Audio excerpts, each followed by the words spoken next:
నమస్కారం, టీసీ న్యూస్కు స్వాగతం. ముందుగా ముఖ్యాంశాలు. పశ్చిమ గోదావరి జిల్లాలో ప్రశాంతంగా ముగిసిన గ్రూప్ 2 ప్రిలిమినరీ పరీక్షలు పర్యవేక్షించిన SP Ajitha, joint collector Ramasundar Reddy. తెలుగుదేశంలో కష్టించి పనిచేసే వారికి గుర్తింపు ఉంటుంది.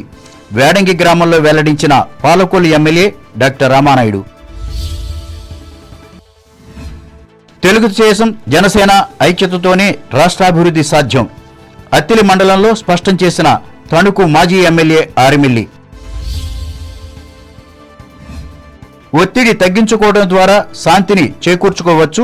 తణుకులో ఉద్బోధించిన ప్రజా వైద్యులు రామబ్రహ్మం.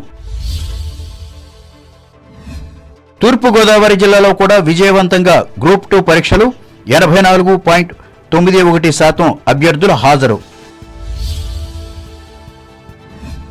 నిడదవోలు మండలం కోరుపల్లి గ్రామంలో ఇంటింటా పర్యటించిన ఎమ్మెల్యే శ్రీనివాసనాయుడు. సంక్షేమ పథకాల అమలుపై ఆరా. వాడపల్లి వెంకన్న ఆలయం అభివృద్ధి పనులకు శంకుస్థాపన చేసిన కొత్తపేట ఎమ్మెల్యే జగ్గిరెడ్డి. పాల్గొన్న ఆచంట ఎమ్మెల్యే చెరుకువాడ. ముంగండ గ్రామంలో పునఃప్రతిష్ఠించిన ముత్యాలమ్మ ఆలయం ముఖ్య అతిథిగా పాల్గొన్న తెలంగాణ ఎమ్మెల్సీ కల్వకుంట్ల కవిత.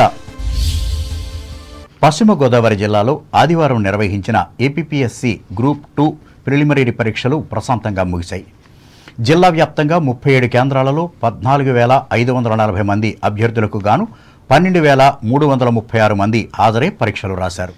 ఎటువంటి అవాంఛనీయ సంఘటనలు జరగకుండా పరీక్షా కేంద్రాల వద్ద 144 సెక్షన్ను అమలు చేసి జిల్లా ఎస్పీ వేజెండ్ల అజిత్ పర్యవేక్షించారు. అలాగే జిల్లా కేంద్రమైన భీమవరంలోని సెంటర్ను జిల్లా joint collector S Ramasundar Reddy పరిశీలించి మాట్లాడారు. భీమవరానికి చెందిన సుమారు 50 మంది యువకులు వైకాపా పట్టణ అధ్యక్షులు తోట భోగయ్య సమక్షంలో ఆదివారం ఈ పార్టీలో చేరారు. భీమవరం ఎమ్మెల్యే ప్రభుత్వ విప్ గ్రంథి శ్రీనివాస్ వీరికి కండువాలు వేసి పార్టీలోకి ఆహ్వానించారు. ఈ సందర్భంగా ఆయన మాట్లాడుతూ రానున్న ఎన్నికల్లో వైఎస్ఆర్ కాంగ్రెస్ పార్టీ ప్రభంజనం ఖాయమన్నారు. సీఎం వైఎస్ జగన్మోహన్ రెడ్డి ప్రజా సంక్షేమానికి అగ్రపీఠం వేశారన్నారు. అర్హత ఉండి సంక్షేమ పథకాలు అందని వారు ఉంటే తన దృష్టికి తెస్తే మంజూరికి చర్యలు చేపడతామన్నారు. ఏం చేశారు? ఇప్పుడు గ్రంథి శ్రీనివాస్ గారు ఎమ్మెల్యేగా ఉండగా ఏం చేశాడు ఈ భీమవరానికి అని చెప్పి ఆలోచన చేసుకుని ఈ భీమవరం నియోజకవర్గం అభివృద్ధి చెందాలంటే కనుక, మంచి జరగాలంటే కనుక, ప్రతి ఒక్కరికి మేలు జరగాలంటే కనుక, అభివృద్ధి జరగాలంటే మరి జగన్మోహన్ రెడ్డి గారు ఉండాలి. అలాగే ఆయనకి మనకి గ్రంథి శ్రీనివాస్ గారికి అండగా ఉండి ఈయన్ని గెలిపించడం ద్వారా జగన్మోహన్ రెడ్డి గారిని ముఖ్యమంత్రిని చేయాలని చెప్పి వచ్చిన యువత అందరికీ కూడా నా హృదయపూర్వకమైన ధన్యవాదాలు తెలియజేసుకుంటూ ప్రయత్నం చేసుకుని దానికి ఎలా పని చేయాలి అని ఆలోచన చేస్తారు అనే వ్యక్తిని ఎన్నుకోవాలని ఏదైతే ఈ యువత అంతా ఆలోచన చేసి ముందుకు వచ్చారో అదే ఆలోచన. వీళ్ళు చేసిన నిర్ణయం ఆలోచన తప్పు కాదు కదా, కరెక్ట్ నిర్ణయమే కదా. అలాగే మీరు కూడా ఒకసారి ఎవరన్నా కానీ ఎవరైనా సరే, ఏ ప్రాంతం అయినా సరే, అన్ని ప్రాంతాలు అభివృద్ధి చెందడానికి ఎవరు పనిచేస్తారో, నిత్యం అందుబాటులో ఎవరు ఉంటారో. ఈ కార్యక్రమంలో ఎంపీపీ పేరిచెర్ల విజయ నరసింహరాజు, జెడ్పీటీసీ కాండ్రేగుల నరసింహారావు తదితరులు పాల్గొన్నారు. తెలుగుదేశం పార్టీలో కష్టపడి పనిచేసే వారికి సముచిత స్థానం, గుర్తింపు ఉంటుందని పాలకొల్లు ఎమ్మెల్యే టీడీపీ జాతీయ ప్రధాన కార్యదర్శి డాక్టర్ నిమ్మల రామానాయుడు తెలిపారు. పాలకొల్లు నియోజకవర్గ పరిధిలో వేడంగి గ్రామంలో ఆదివారం నిర్వహించిన మన పాలకొల్లు మన రామానాయుడు ఇంటింటి పాదయాత్రలో ఆయన పాల్గొని మాట్లాడారు. అందరం కలిసికట్టుగా పనిచేసి రానున్న ఎన్నికల్లో తెలుగుదేశం పార్టీని గెలిపించుకుని చంద్రబాబును సీఎంగా చేద్దామన్నారు. ఈ కార్యక్రమంలో వివిధ మండలాల పార్టీ అధ్యక్షులు, నాయకులు, కార్యకర్తలు పాల్గొన్నారు. రాత్రి కూడా మన చర్చి దగ్గరే పడుకున్నాం.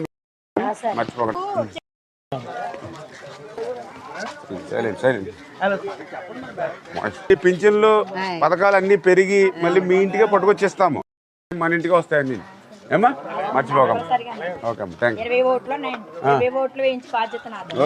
యూ. మీ పాదాలకు నమస్కారం. చూశాను మీరు.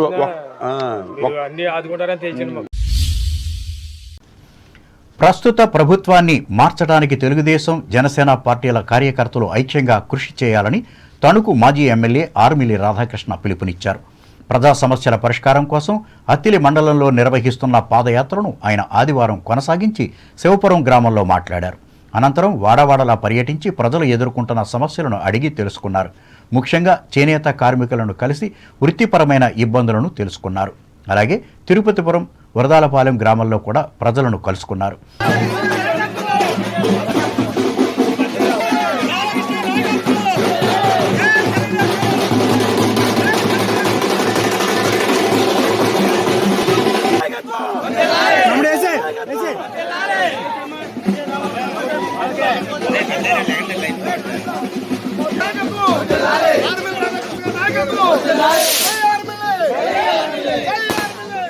గతంలో ఉన్నటువంటి చేనేత సొసైటీల్ని ఈరోజు పూర్తిగా నిర్వీర్యం చేసినటువంటి పరిస్థితి మనకి రాష్ట్రంలో కనిపిస్తుంది. చంద్రబాబు నాయుడు గారు తెలుగుదేశం పార్టీ చేనేతలకు పెద్దపీట వేసి చేనేత సంక్షేమ కార్యక్రమాలు అమలు చేయడంతో పాటుగా ఆ రోజు సొసైటీల ద్వారా ఉపాధి కల్పించడం జరిగేది. సొసైటీల ద్వారా చేనేత వస్త్రాలని కొనిపించి అదేవిధంగా డిస్ట్రిబ్యూట్ చేయడం జరిగేది. ఆప్కో ద్వారా కూడా గతంలో పెద్ద ఎత్తున చేనేతకి అండగా నిలబడేటటువంటి పరిస్థితి ఉండేది.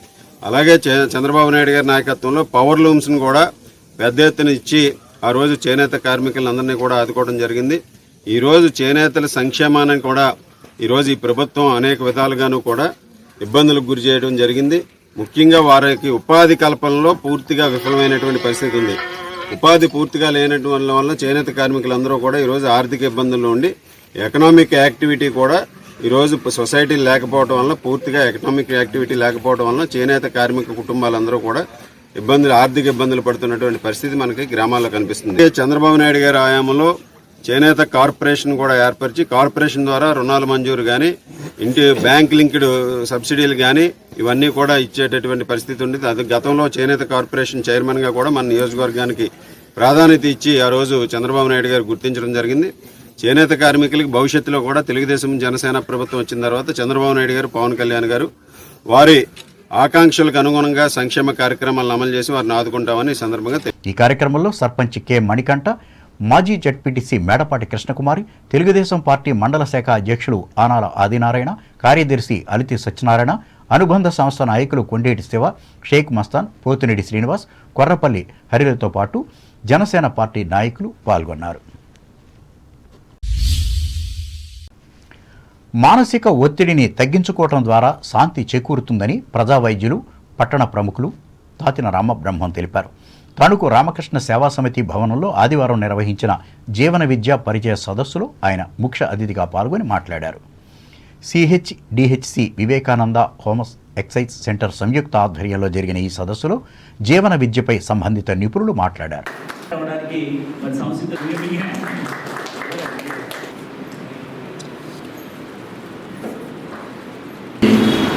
మనం జీవించడానికి ఏ విద్య కావాలి?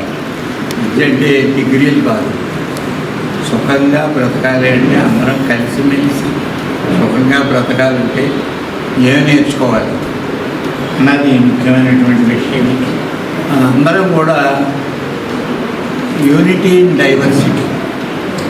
మనిషి అన్నవాడు ఎంత రకరకాల తేడా ఉన్నా కానీ అందరం కలిసిమెలిసి ఉండాలి. తర్వాత లివ్ అండ్ లెట్ లివ్. మనం బాగా బ్రతకాలి, మిగిలిన వాళ్ళందరినీ మనం బాగా బ్రతికేలాగా సహాయం చేయాలి, లేకపోతే దాన్ని ఇబ్బంది పెట్టకూడదు. ఈ మూడు ఎవరు అయితే ఏ వ్యక్తి అయితే ఉంటాడో వాడు మానవుడు. మనందరం కలిసిమెలిసి ఎలా ఉండాలి, కలిసిమెలిసి ఉండటానికి ఏమేమి జాగ్రత్తలు తీసుకోవాలి, ఎవరితో ఎలా ఉండాలి, ఇవన్నీ చెప్పడమే జీవన విద్య. పట్టుబడి పని చేసుకుని బాగుపడుతూ ఉన్నది ఎప్పుడూ అవసరం, ఎప్పుడూ ఉంటుంది. కానీ ఎదుటి వ్యక్తికి ఎవరికి కూడా కష్టం కలగకుండా, ఇబ్బంది కలగకుండా మనం సక్సెస్ఫుల్గా బ్రతకడం ఎలా. మన సమితి ముఖ్య విషయాలు కూడా అయ్యి దానికి ఏదైనా సరే త్యాగము సేవ. త్యాగం చేయాలి, మనకున్న దాంట్లో ఎవరికి ఇబ్బంది ఎవరికి సహాయం చేసి వారి ఇబ్బందులు తీర్చాలి, సేవ చేయాలి. అది వివేకానందుడు మెయిన్ ఎయిమ్. అది ఈ కార్యక్రమంలో సమితి కార్యదర్శి Chilukuri Ramakrishna, resource person Oruganti Harikumar, Warangal NIT professor I V Narasimhaswamy, నిర్వాహకులు అక్కిశెట్టి రాంబాబు, పుట్ట సత్యనారాయణ, కోడూరి గిరీశ్వరరావులు పాల్గొన్నారు. నేటి మన సమాజంలో లోపించిన మానవతా విలువలను పెంపొందించే లక్ష్యంతో మానవతా స్వచ్ఛంద సేవా సంస్థ ఏర్పడిందని ఈ సంస్థ జిల్లా మాజీ అధ్యక్షులు గమిని రాంబాబు తెలిపారు. తణుకు రోటరీ క్లబ్లోని డాక్టర్ వత్సవాయి వెంకటరాజు సత్యవతి సమావేశ మందిరంలో ఆదివారం నిర్వహించిన సంస్థ సమావేశంలో ఆయన పాల్గొని మాట్లాడారు. అనంతరం పట్టణానికి చెందిన వడ్డీ కనకాల లక్ష్మి అనే విద్యార్థి కళాశాల ఫీజు నిమిత్తం కొల్లి రాజ్కుమార్ అరుణకుమారి దంపతులు అందించిన 10,000 రూపాయల చెక్కును విద్యార్థినికి అందజేశారు. ఒంగోలు ఈరోజు దానికి ప్రారంభించడానికి కూడా అన్ని సన్నాహాలు చూస్తున్నారు. అలాగే ఒక మొదటి వారంలో తుని బైక్రోపేట అక్కడ కూడా కొత్త సంవత్సరం పెట్టడానికి అన్ని ఏర్పాట్లు జరిగింది. అక్కడ కూడా ఈ యొక్క శాఖను విస్తృతం చేయడానికి అన్ని రకాల యాక్షన్స్ అవి చర్యలు తీసుకుని సపోర్ట్ చేసుకోవడం జరిగింది. ఇలాగ అన్ని రకాలుగా చేసుకోవడం వెళ్తుంది. ఇప్పుడు మనకు వచ్చేప్పటికి ఇంకా కొన్ని సేవా కార్యక్రమాలు వచ్చేప్పటికి ఏమైందంటే ఇంకా చాలా ఉన్నాయి చేయవచ్చు. చాలామంది అడుగుతున్నారు, అన్నీ చేస్తారు. కానీ ఉన్నందులో మనం చేయాలనుకుంటూ రామకృష్ణ గారు చెప్పారు, ఈ రోడ్డు పక్కన వెండారు చెప్పులు కుట్టిన వాళ్ళు ఉంటారు కదా, వాళ్ళకి గొడుగులు ఇస్తే బాగుంటుంది, సమ్మర్ కదా, నెక్స్ట్ రైనీ సీజన్ కదా అన్నారు. ఇది ఒకసారి చేశాను. ఈ కార్యక్రమంలో తణుకు వెంకటేశ్వర స్వామి దేవాలయం నిర్వహణ అధికారి ముత్యాల సత్యనారాయణ, మానవతా అధ్యక్షులు అక్క పంతుల బాలాజీ, మాజీ అధ్యక్షులు ఆనందం మస్తానరావు, ఆలపాటి సోమేశ్వరరావు, ఆలపాటి కాశీ విశ్వనాథం, పులమాల వీరభద్రం, వివి రామకృష్ణుడు పాల్గొన్నారు. Tanuku senior citizen welfare association, Sitara hospital Sajjapuram, lions క్లబ్బుల సంయుక్త ఆధ్వర్యంలో ఎరగవరం మండలం తూర్పు విప్పరు గ్రామంలో ఆదివారం ఉచిత మెగా వైద్య శిబిరాన్ని నిర్వహించారు. ఇందులో భాగంగా 200 మందికి ప్రముఖ నేత్ర వైద్యులు డాక్టర్ హుస్సేన్ అహ్మద్, జనరల్ వైద్యులు సుంకవల్లి నీలి మహేంద్రలు కంటి పరీక్షలు, సాధారణ వైద్య పరీక్షలు నిర్వహించి ఉచితంగా మందులను అందజేశారు. సంఘం అధ్యక్షులు అల్లూరి కరుణాకర్ చౌదరి అధ్యక్షతన జరిగిన ఈ కార్యక్రమంలో కోశాధికారి అర్జీ భాస్కర్రావు, లయన్స్ క్లబ్ అధ్యక్షులు పొలప బాబుప్రసాద్, కార్యదర్శి అడ్డగర్ల వెంకటేశ్వరరావు, సీనియర్ నాయకులు బైల లక్ష్మీనారాయణ, టి కిరణ్తో పాటు నర్సింగ్ సిబ్బంది పాల్గొన్నారు. ఇరగవరం మండలం కంతేరు గ్రామ దేవతగా పూజలందుకుంటున్న అష్టదళ పద్మాల అంకమ్మ వార్షికోత్సవ సందర్భంగా ఆదివారం అమ్మవారికి ప్రత్యేక పూజలు నిర్వహించి పలు ఆధ్యాత్మిక కార్యక్రమాలను నిర్వహించారు. ఇందులో భాగంగా జరిగిన జాతరలో భక్తులు పెద్ద సంఖ్యలో పాల్గొన్నారు. ముఖ్యంగా వెలగలవారి ఆడపడుచుగా పిలుచుకునే ఈ అమ్మవారి మూల విగ్రహానికి శుభ్రపరిచి ఎవరికి వారు మొక్కుకున్న మొక్కులను తీర్చుకున్నారు. ఈ కార్యక్రమంలో ధర్మకర్త వెలగల సుభాష్ రెడ్డి, DCMS డైరెక్టర్ పెనుమత్స సుబ్బరాజు, న్యాయవాది వెలగల సాయిబాబారెడ్డి, గ్రామ ప్రముఖులు గుడిమెట్ల సత్యనారాయణ రెడ్డి, అంకిరెడ్డి రామ్మోహన్ రావు, సబితి రాయుళ్లు పాల్గొన్నారు. అయితే వీళ్ళు అందరికీ అందుబాటులో, దీంట్లో గర్భాలయంలోకి వెళ్ళకూడదని నిషేధం లేదు. ఇక్కడ అమ్మ అంటే అమ్మే అంటే కలగా, కాబట్టి అందరినీ చల్లగా చూడడానికి, కాచి రక్షించడానికి ఊరా ఆ పార్వతీదేవి ఆసక్తి.